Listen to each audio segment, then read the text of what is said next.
Merhaba, bu videoda Powerslide Zoom Black 80 patenime geliştirmeler yapacağım.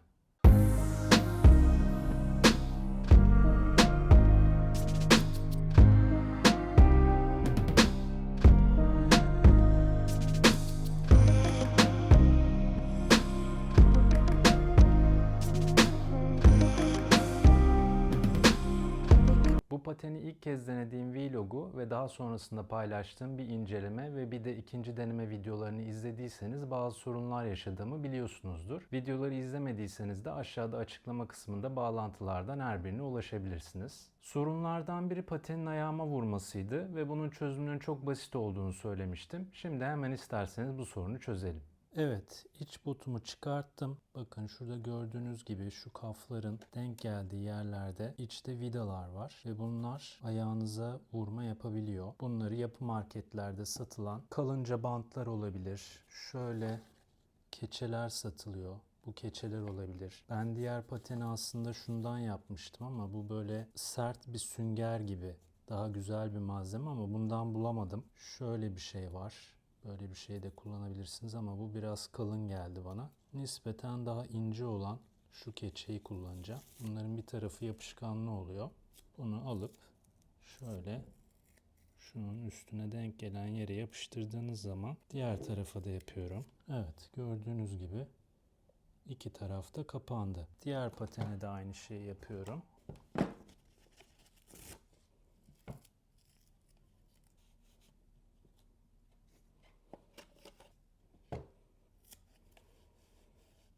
Genellikle bu yaptığım şey sorunu çözüyor. Bazı markalar bazı modellerini aslında bunu yapmışlar. Yani kendiliğinden patenin iç butunu çıkarttığınız zaman buraların benzer bir şeyle, bantla kapatıldığını görüyorsunuz. Çoğu marka, çoğu model bunu yapmıyor ama zor bir işlem değil. Powerslide aslında yani bunu öngörerek herhalde özellikle bu bilek kemiklerinin denk geldiği yerlere böyle bir daha şişkin bir bölüm yapmış. Vidanın denk geldiği yeri de burada yaptığı izden görebiliyorsunuz. Butunuzun yıpranmasını da engellemiş olacak bu yaptığımız işlem. Ama benim yani aslında vuran yer aşağı yukarı şuralar gibi. Bu da tabii şuralara denk geliyorsa şuradan ziyade bu tam çözmeyebilir benim sorunumu ama çözecektir diye umuyorum. Çünkü bu heat moldable bir model değil. Bunları bazen fırınlayıp ısıtıp yapısını değiştirebiliyorsunuz. Ama bunun öyle bir özelliği olduğunu sanmıyorum. Zaten sonuçları sizinle paylaşırım. Diğer sorun hızlanma ile ilgiliydi ve bunun iki sebebi olabileceğini düşünmüştüm. İlki rulmanların iyi olmamasıydı. Tekerleri sökmeden gördüğüm kadarıyla bunlar Wicked rulmanlara pek benzemiyorlar. Ve tekerlekleri söktüğümde bunları da kontrol edeceğimi söylemiştim. Şimdi hadi bunu yapalım. Evet, iç botumu patenime geri taktım. Şimdi alyanlarımla tekerleklerimi sökeceğim. Daha önce bir video paylaşmıştım. Biraz zor açılıyor bu sistemde paten tekerlekleri. O videoyu da izleyebilirsiniz. Alyanla bir taraftan tutmanız gerekiyor tekeri. Evet, tekerleklerimi söktüm. Sökmüşken şuraları yağlı ve kirliydi. Biraz onları sildim, temizledim. Rulmanların da üstü biraz kirlenmiş. Onları da şöyle hızlıca sileyim. Tahmin ettiğim gibi pek Wicked rulmana benzemiyorlar. Daha önce de söylediğim gibi böyle bir şey vardı patenin üstüne takılı. Yani Wicked rulman olduğunu söylüyor marka ama Wicked'ın böyle rulmanları var mı üstünde, çünkü diğer tarafına da şimdi bakarız ama Wicked ibaresi yok. Ama fabrikada böyle üretiliyorsa ondan da emin değilim. Biliyorsanız siz yazın lütfen yorumlara, bunlar Wicked rulman mı? Burada farklı bir spacer sistemi var. Şöyle bir sistem, onun için itip açmam gerekti. Diğer tarafını da gösteriyorum size. 608ZZ, yani iki tarafı da metal olan rulman türü. İki tarafında da aynı şey yazıyor. ABEK 7 608ZZ, yani çift taraflı demir kapalı rulman. Bu rulmanları bu arada temizleme imkanınız da yok. Onu da söyleyeyim. Çünkü bazı metal rulmanlarda şurada bir tel oluyor. O teli çıkartıp açabiliyorsunuz ama bu rulmanı ancak deforme ederek, yani burası, bu metal kısmı bir şekilde buradan koparıp çıkarabiliyorsunuz, en azından tek tarafını. Bayağı da sanki içinde açılmadığı için de bayağı gres koyulmuş. dönmüyor da belki de bütün sorun bu rulmanlar olabilir. Yani benim yeni greslediğim, o videoya da bakabilirsiniz, rulmanlar gibi çok zor dönüyor. Belki benim yaptığım gres işlemi de böyle olacak. Rulmanlarım belki de çok iyi dönmeyecek. Evet, diğer patene göre farklı bir spacer var. Şöyle bir şey var ortada. Çıkarması da biraz zor oluyor tabii. Şöyle bastırarak birini itiyorum. Diğerini de yine buradan bastırıyorum.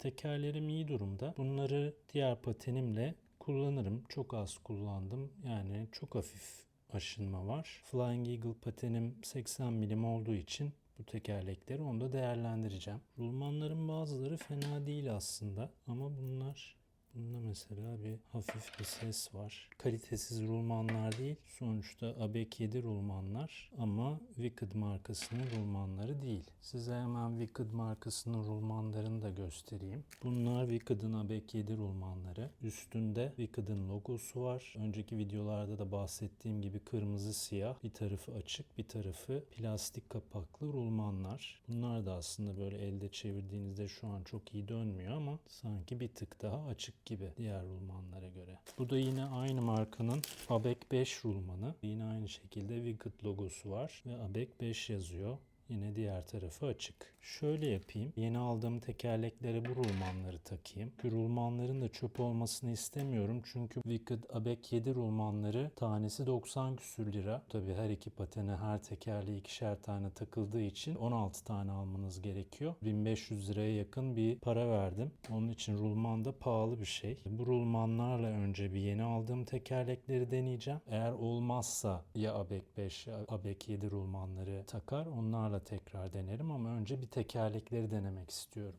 Bir diğer sebep de patenin frame'inin uzun ama tekerleklerinin küçük olmasıydı. Mevcut 80 milim tekerlekleri 90 milim tekerleklerle değiştireceğimi söylemiştim. Size aldığım tekerlekleri göstereyim. 90 milim tekerlek tahmin ettiğim gibi bulması çok kolay değil. Yani piyasadaki son 90 milim tekerlekleri almış olabilirim. Onun için iki farklı markanın tekerleklerini aldım. Biri bu Gyro'nun Valkyrie tekerlekleri. Bir diğeri de K2'nun. K2 da iyi bir paten markası. 85A sertliğinde. Yani sertlikleri biraz farklı birbirinden ama yapacak bir şey yok. Fiyatları da gayet uygundu bu arada. Yani herhalde son kalmış tekerlekler olduğu için Valkyrie'nin 4 tanesi 1600 liraydı bunun. K2'nunki daha bile uygundu. Bunun da 4 tanesi 700 liraydı. Yani çok uyguna almış oldum bu tekerlekleri. Bir de yine uygun fiyatlı bulduğum bunlar ışıklı tekerlekler. Power Slide'ın Neons tekerlekleri. Yani 90 milim olduğu için bir daha bulamazsam diye mecburen bunları da aldım. Yani öyle gece ışıklı kayar mıyım bilmiyorum ama bunları da size göstereyim. İlginç bir sistem var. Burada mıknatıslı bir spacer var. Bu ortaya koyduğunuz zaman kendiliğinden orada sabit kalıyor. Işığı tam görünmüyor ama şöyle döndükçe yanıyor. Tutabilsem yanacak ama şöyle kırmızı hafif belli oluyor. Yani bu tekerlekler eskir ve başka tekerlek bulamazsam mecburen bunları kullanırım diye düşünüyorum. Buna direkt rulmanları buraya takacağım ve spacer zaten şu ortadaki hem de ışık yanmasına sebep olan manyetik parça. Belki ileride gece de kaymaya başlarsam bunlarla da ilginç bir görsel ortaya çıkabilir. Bundan da 2 kutu aldım. 8 adet yani toplam 1600 lira vermiş oldum bunlara da. Evet, şimdi tekerlekleri patenime takayım. Bunları yani farklı biçimlerde takabiliriz. Böyle olabilir, böyle olabilir. Şöyle takarsam belki hangisi arka hangisi ön daha belli olabilir ya da şöyle olabilir. Böyle bir deneyim nasıl zaten aşınma durumuna göre bir tanesi 83A bir tanesi 85A olduğu için hani burada çok aşınma olursa yönlerini belki daha sık değiştiririm daha uzun süreli kullanabilmek için. Takma işlemini de şöyle yaptım. Önce bir tarafı oturtuyorum. Şöyle bastırarak taktıktan sonra spacer'ı koyuyorum. Sonra diğer rulmanı şöyle yerleştirip yine üstüne bastırdığım zaman yerine giriyor. Bunları da yine aynı şekilde çok zor olmuyor aslında. Şöyle Buna daha bile kolay girdi. Şimdi bunları patenime takayım. Patene de böyle takıyoruz. Bunu taktıktan sonra vidaları takıp sıkma işlemi yapıyoruz. Evet, 4 tekerimi de taktım. Böyle oldu. Ve bakın şu an mesela tekerlekler rulmanları, aynı rulmanları takmış olmama rağmen çok daha iyi dönüyorlar. Bakın. Yani şu teker biraz daha az döndü. Ama genel olarak çok daha iyi dönüyorlar. Diğer pateni göstereyim size. Bakın. Bu biraz daha az dönüyor diğerine göre. Şöyle ikisini de yan yana koyayım. Şu an tekerlekler arasındaki boşluklar azaldı. Tekerlekler bence daha iyi dönüyorlar buna göre. Aslında büyük tekerlek demek daha yüksek hız demek. Şöyle çevireyim. Normalde standart frame ölçüsü 243 milim oluyor. Ancak Powerslide'ın İşte büyük numaralarında diyeyim 43 numarandan itibaren 275 milim frame kullanılıyor. Frame uzun olmasına rağmen küçük tekerlekle bu pateni satmayı tercih etmişler ama bence bu bir hata. Şimdi bu pateni tekrar denediğimde farkı da anlayacağız diye düşünüyorum. Bu patenin büyük tekerleklerle olması gerektiği hızda gittiğini göreceğiz. Yani patenin frame'i uzunken küçük tekerleklerle satılması maliyeti düşürmek için olabilir. Sonuçta bu bir fiyat performans pateni. Bu patene yeni başlayan birine tavsiye etmem. Ama aldığıma pişman mıyım? Aslında değilim. Çünkü bu uzun frame sayesinde 90 milim tekerlekleri de denemiş olacağım. Hatta denemek için yakın zamanda 3 tekerlekli bir paten almayı da düşünüyorum. 80 milim tekerlekler ve 243 milimlik standart frame'li patenler tekerlek patenin ön ve arka kısmına çok geçmediği için daha manevra kabiliyeti yüksek patenler oluyor. Bu pateni de ilk giydiğim videoda size daha hantal olduğunu, o işte 3 santimlik farkın ayağınıza giydiğiniz zaman hissedildiğini söylemiştim. Küçük tekerlekli, yani küçükten kastım 80 ve 90'ı karşılaştırdığım için küçük diyorum. Yani 80 milim tekerlekli patenler daha manevra kabiliyeti yüksek patenler, daha çabuk, daha kolay hızlanan patenler ama çok da yüksek hızlara çıkmayan patenler oluyor. 90 milimlik patenler daha hantal oluyor. Frame uzun olduğu için ama daha uzun mesafeleri daha rahat gidiyorsunuz. Diğer patenimin de tekerlekleri 80 milim olduğu için titreşimi, zemindeki bozuklukları çok hissettiğimi söylüyordum. 90 milimlik tekerleklerle artık o bozuklukları, o titreşimleri de daha az hissedeceğimi düşünüyorum. Çabuk hızlanmayacak büyük ihtimal. Yani tabii bana şu an daha çabuk hızlanıyor gibi gelecek 90 milim olduğu için. Ama daha uzun mesafeyi daha rahat gidebileceğim.